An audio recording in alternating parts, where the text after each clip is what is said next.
Hey, now it's time for Beyond the Stream. It's an inside look at some of the great folks that make HTC the special place that it is. All right, there's an old expression that it's a global economy. The world is a lot smaller. It might be in your eyes because you're quite the world traveler. Ashley Silvey joins us now, assistant corporate trainer at HTC. So I said, hey, how you doing, as we were sitting down, and it was like she was off to the races. Wow. But you're a trainer, so that's it. Very much by nature. You have to kind of be ready for anything at any time. Yep, let's go. Let's go. Yep. So let's go. Yeah, where'd you grow up, Ashley? So Socastee originally, and then we moved to Conway when I was in third grade. Okay. So most of my grown-up life was in Conway. All righty. From a brave to a tiger. Yes. Okay. Yeah. And then college afterwards? Yep. Went to North Greenville in the upstate South Carolina. Okay. And studied interdisciplinary studies, and then went to England for a year and studied English. With Slow down. with a focus in Yeah, writing. what'd you do in England? So I studied English, focused in writing. And then, I mean, all of my favorite authors came from there. So you think like Tolkien, Rowling, C.S. Lewis, all the goods. Okay, wow. So I figured might as well study where it started. Yeah, everyone that had movies made after their work. Yeah, true. That's cool. It was great. Yeah, so, I'm beginning to find a theme here because you mentioned a couple of Christian authors, and North Greenville pretty much is steeped in some biblical heritage there as well. Is. So that's pretty cool. Absolutely. Sounds like you got a good moral compass as well. I do. I'm very grateful for it. Yeah, that's awesome. That's incredible. England, though, there's so much history in England. Yeah, I was in Nottingham, and Ye Old Jerusalem was there since like the 1100s, if I'm not mistaken. Wow. So that restaurant literally has centuries of history. That had to be cool to go in and see that. I've was. got to get to England. That's where pretty much the family left from. It's a nerd's dream, so if there's any nerd in you, I'm a I highly nerd. recommend it. I mean, I'm a nerd. I mean, it doesn't show on TV being the consummate role model and sex symbol, but I consider myself a nerd. Yay. I Well, really good. do. We're in good company. Yeah, we are. So how did your journeys take you back to HTC? That had to be a thrill for your family. Yeah, so like I was saying before, I always kind of thought my trajectory would be very linear of like you graduate, you know exactly what you're going to do, and you kind of follow that path, and that was not my story, but God taught me a lot through everything. So through it, after I graduated, I was determined to go into the Air Force and had went through the entire process of going in as a commissioned officer, and then the board stopped accepting anyone who wasn't from ROTC, from like the academy, or if you were not like previously in some type of trajectory to get you into a commissioned officer. So if you didn't have that pathway, they kind of closed the door for the next 3 fiscal years. Wow. Yeah, so I was playing a lot of catch up, and I randomly applied to be a teacher and actually got the job, found out that I loved teaching and being in front of people and really helping people on their way to success. So I stayed with education for about 4-ish years, and then came back and was the director of a nonprofit for a little bit of time in Myrtle Beach, then became a cop. Very random. I told you it was not linear. It's more like... Good Lord. And then, and I always said that I would move to a big city and never stay in a small town, but I was led back to HTC, and it's been the biggest blessing for 3 years. Right. Okay, you said cop. I got to ask, which department here locally? North Myrtle Beach. Yeah. There were some great people there, and I learned a lot in my time there. So you slapped on a badge and strapped on a gun, became a law lady. I did. That's crazy. It was crazy. What was your family thinking about that? Well, my dad, he kind of always knew that's what I wanted to do. Like, I had subscribed to Army magazines when I was, I'm not even joking, 7 years old. That was Really? just something I was always interested in. Yeah. And then, of course, my mom was a little bit more concerned, but, you know, they always said the safest place to be is in God's will, so I did it, and he taught me a lot in that experience. But there came a time when I'm like, I'm kind of ready for some normalcy. And HTC has provided the joy of teaching, and I'm actually in the safety and training department, so I kind of get to use some of my knowledge of safety. And so it's all kind of, everything came together in a way you wouldn't expect. Sure. And it's been incredible. I'm grateful. Yeah. There's something guiding the pathways. And, Yeah. I mean, obviously well-rounded, some great experiences. That's intriguing. It's interesting for sure. Yeah, I mean, you were telling me just, and I'm sure you did a lot more than you shared with us, but that you had the skills to really step into this. All those little things that you were doing were preparing you for your position Absolutely. at HTC. It's kind of like one of those kitchen sink cookies. You're just throwing ingredients in, and you don't think how this is going to create something good. But then ultimately, you look back, and of course, hindsight's 20/20, and you can see, wow, actually, that prepared me for this, and this did this. So it was weird. Definitely not the path I would have anticipated 10 years ago, but I've learned a lot, and I'm grateful. Were you thinking you were going to head out to maybe Colorado Air Force Academy, or? So I was creating like my wish list, and I was at that point. I wanted to be like somewhere like Washington. I wanted to go into the military police side of things and then become a JAG officer.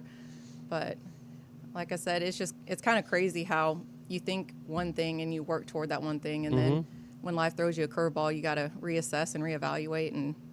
But it's been good. Did you take trips up to D.C. to really? No, I had never been. I was just a huge fan of NCIS, so I don't know what that tells you about my decisions. Oh, okay, but that's fine. Yeah, I watch Sanford and Son. And that's what guides us. Yeah. So I just always wanted to kind of be in that side of things where you kind of have not so much the upfront police force, but it was a little bit more behind the scenes. Right, sure. Intelligence and stuff. Wow. Well, I got to dig a little deeper into what corporate training is all about at HTC. Help me out there. And I think that's been my niche, or whatever you want to call it, just because it is something where you have to be a jack of all trades. So you can't just be stuck in one pigeonhole. You have to be able to adapt to so many different audiences. Because in corporate training, my audiences differ depending on who's asking for what training.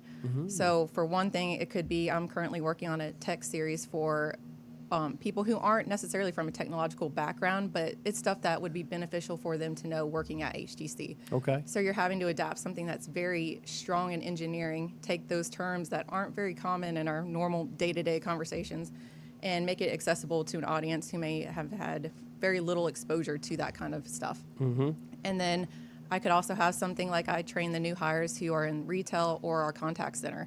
So I have the opportunity to work with them. So you're adapting to an audience that really might not have any experience in internet or in telecommunications. And so it's really just going into a different setting and having to adapt to that and make things accessible to people who may have a lot of experience in something or little experience in something.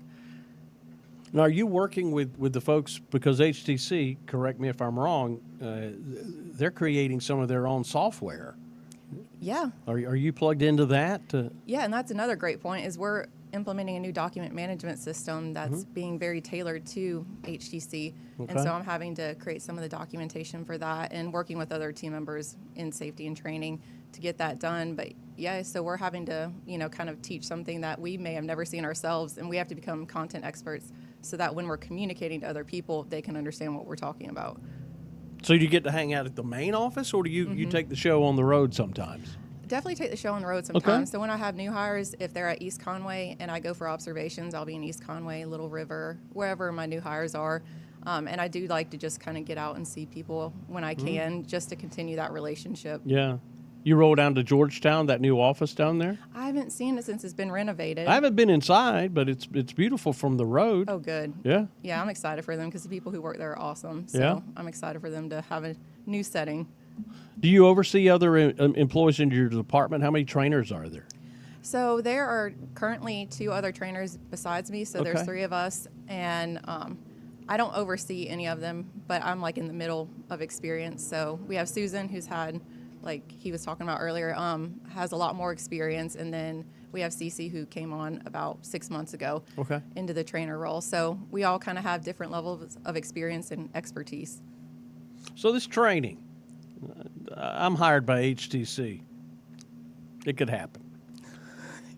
Maybe not, because I'm seeing some heads shaking in the not so affirmative over there. Okay, so hypothetically, really hypothetically, I go there and I'm in a department. What would you do with me on day one? I mean, does the training start day one, or? It really depends what field you're going into.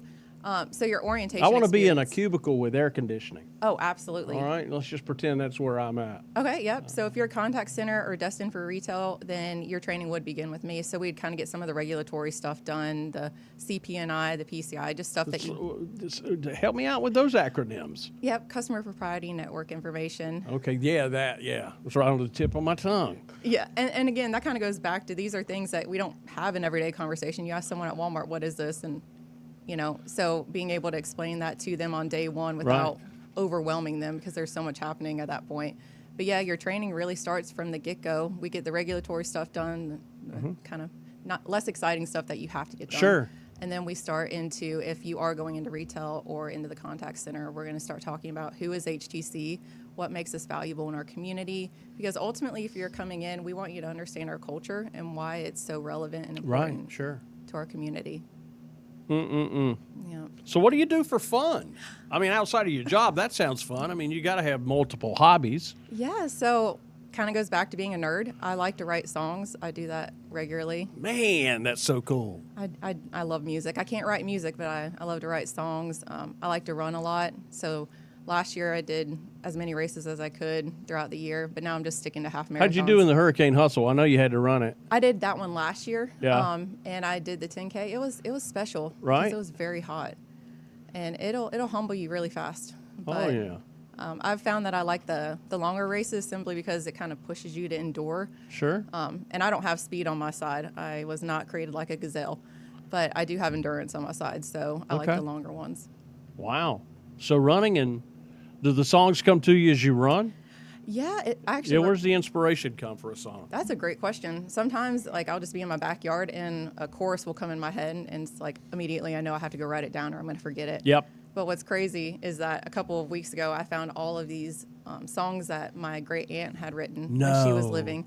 And I never knew that I had that family connection. So apparently it's been passed down. Wow, that's pretty cool. It's great. Yeah, I dabble in it.